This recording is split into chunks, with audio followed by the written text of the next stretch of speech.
I am so excited to talk about Beezel. I've been hearing about this from Ulissa for a while, and I watched it, and wow, holy shit, what a brutal movie, y'all. Well, thank you. Thank you. We are brutal. Hell yeah. Well, okay, so Val, obviously I spoke to you, Aaron, about Val.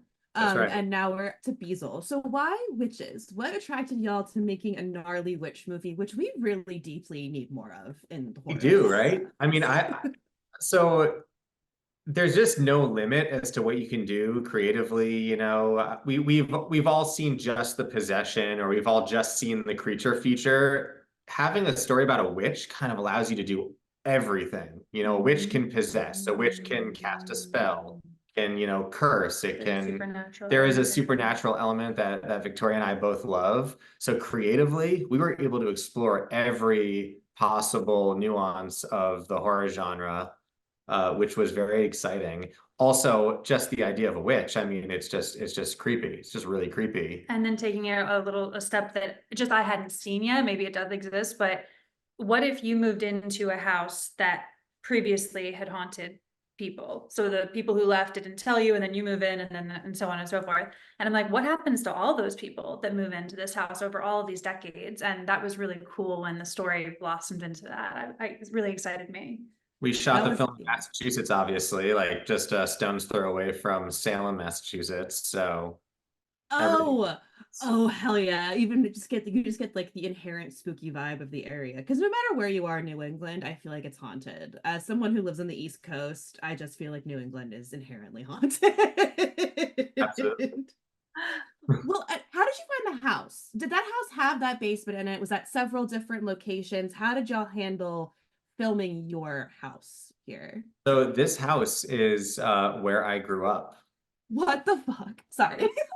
So That's why we he is the way he is. Yeah, I mean, Oh, it's wow. why I make horror movies now, is because I grew up in a haunted house. I moved there with my parents in 1994. I was like 6 years old, not to date myself, but the first night sleeping in that house was pretty terrifying. My bedroom was right above the basement. And in the basement is this giant old boiler system that would just rattle and You creak. had the quintessential horror basement. You had the boiler, you had the dirt floor, you had Yeah, the rickety staircase. Like exactly. The you moved stone in. wall with the weird stain that to this day I don't know why there's a red stain on the wall that no one talks about. Yeah, Yeah. that's his home. Yeah, I mean the house is made entirely of stone. It's a very, very, very unique house. And when I would have friends come over, I didn't even realize how unique and scary it was. You kind of don't know what you don't know when you're that age. So I just took it for what it is. I was still scared. But there was just so much to draw from. Yeah. Oh my God. Well, that's incredible. Because you know filmmaking magic of like piecing houses together and making things. But the fact that you grew up in this house that had like also a creepy sub basement in the stairs, Mhm. nightmare. Great for hide and seek.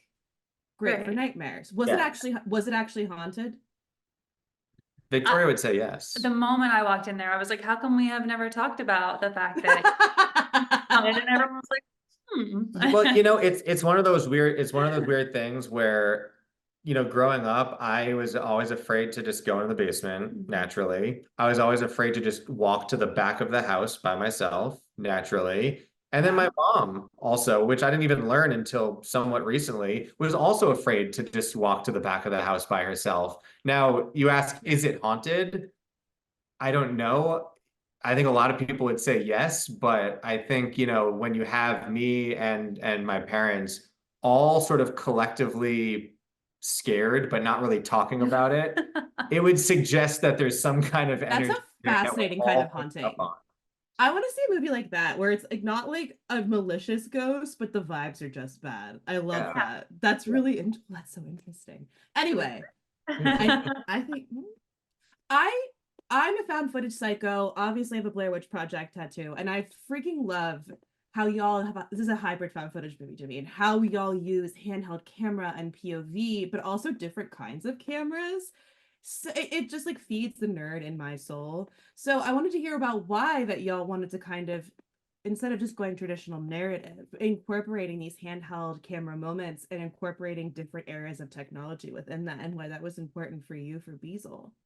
The movie takes place over 6 decades. So one of the Yeah. best ways that we could visually show the passage of time was by Mm. having a progression of technology. So we start off actually shooting on real 8mm film. I was gonna ask if you use, oh, that's so cool. Yeah, we actually shot on 8mm film. One of the scariest parts of the shoot is that we only had about 15 minutes of footage.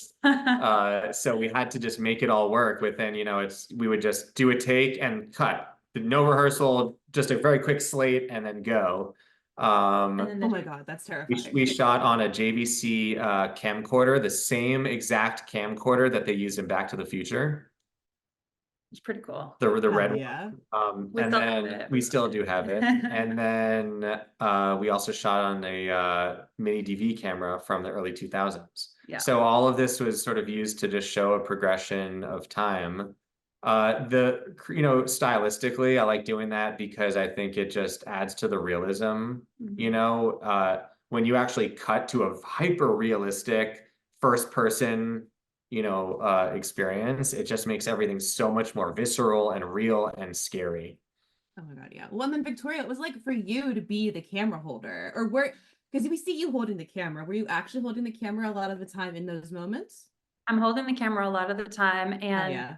it was awesome as well as high pressure because I've got the director and our extraordinarily talented cinematographer, Keelan, both there. And so I need to, be the camera person for a moment and then show them my work. And so they would review my footage and be like, I mean, most of the time I think it worked out, but I think when I was walking in the snow, that was the hardest one because I was wondering, I know we won't spoil, but I love that shot. So, okay, that's interesting. I was wondering about like getting that right yes, because it's that so was one of the brief, but ones. it's so important.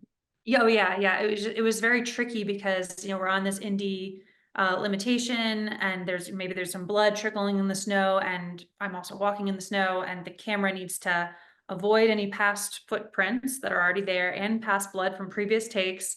Otherwise, you're doing it over, baby. And so I was like, I got this, everybody. That's awesome. Well, and, like I love your character and like how we watch her kind of.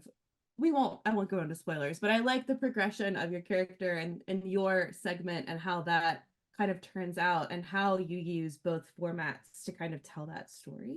And it feels a little bit different than what comes before. So I like how you guys build upon what came before and making it feel different. It's so gross and creepy, but I love that about this. And I wanted to hear a little bit about your design of the witch and like kind of what your thoughts were going into what like certain choices about eyes, for example, like the blue and everything like that. What was kind of your kind of guiding light in terms of designing your witch? Hmm.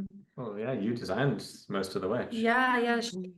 I really tried to get into the mind of what is her origin, how long has she been in existence? And once we knew that she was just very subterranean, living in the foundation, the earth of this house, I felt strongly that she needed to look, kind of a little like trees, rusted of trees are certainly an inspiration. Yeah, she does kind of look like a sentient tree root, and I mean that Right? positively. Yeah, exactly. And so, and also I think it's really important, Aaron might have touched on this, that when you are in an independent world, you need to also understand your boundaries. Don't try to overextend yourself, otherwise it could really just end up looking kind of cheesy. So we really tried to stay within the guidelines of what we knew we could do, and Yeah. creating her that way.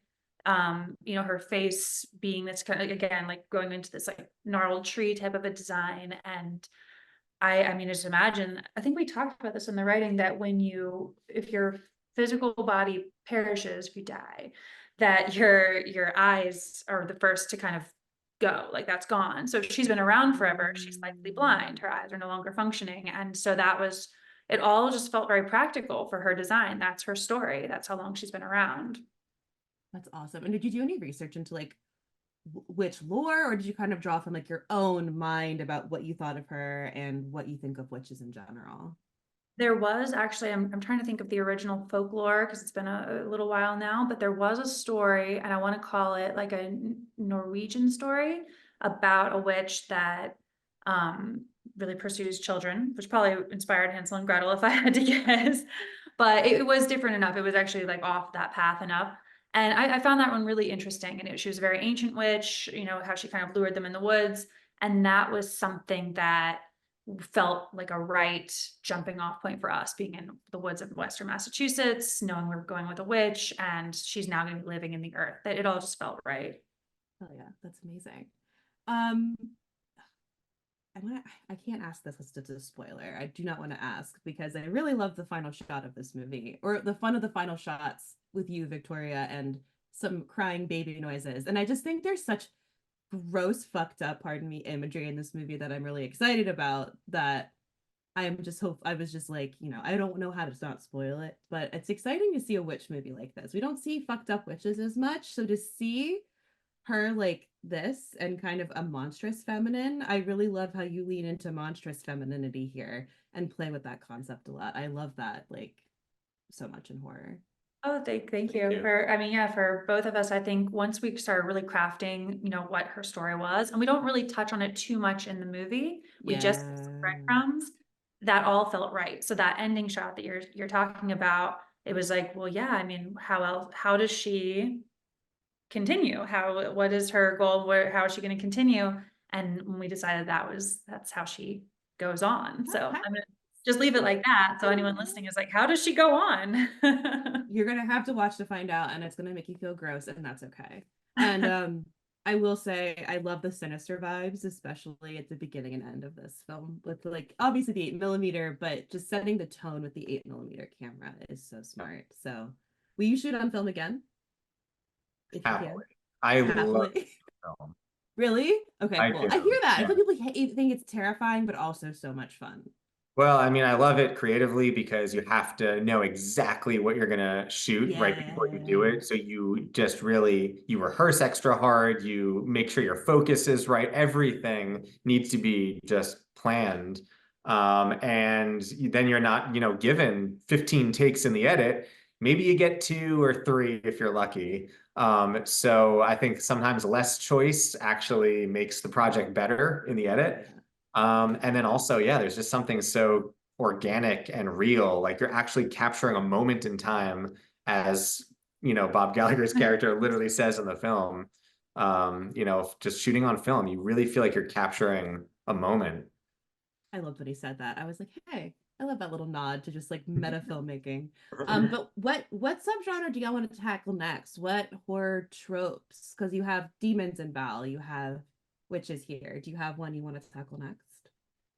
Well, we have something that we're cooking up now. I don't know how to describe it yet, or what we can describe just yet. For our short film for our YouTube channel. Yeah. So there's something that we were working on, something I'm really passionate about. It's gonna be weird to say. Are serial killers? No, Hell yeah, love that. super passionate about serial killers. No, but and finding a cool way to craft. We're sculpting a new creature, a new someone, and so how that being comes out is being developed right now, and it's really fun figuring that thing out. Yeah, I think what we like about serial killers, or witches is that you can really develop a character around that. Yeah, it They gives are you can really play. Like it's pretty, exactly, it's a cool they were at one sandbox to play point in. a real person, Mhm. a demon. Yeah. I don't know. That's Maybe. something else entirely, but there's something really Yeah. terrifying about a real person. Yeah. Amazing. Well, thank you both so much for chatting with me about Beezel. I really appreciate it, and I'm excited for everyone to experience this nightmare, the subterranean nightmare when it's out.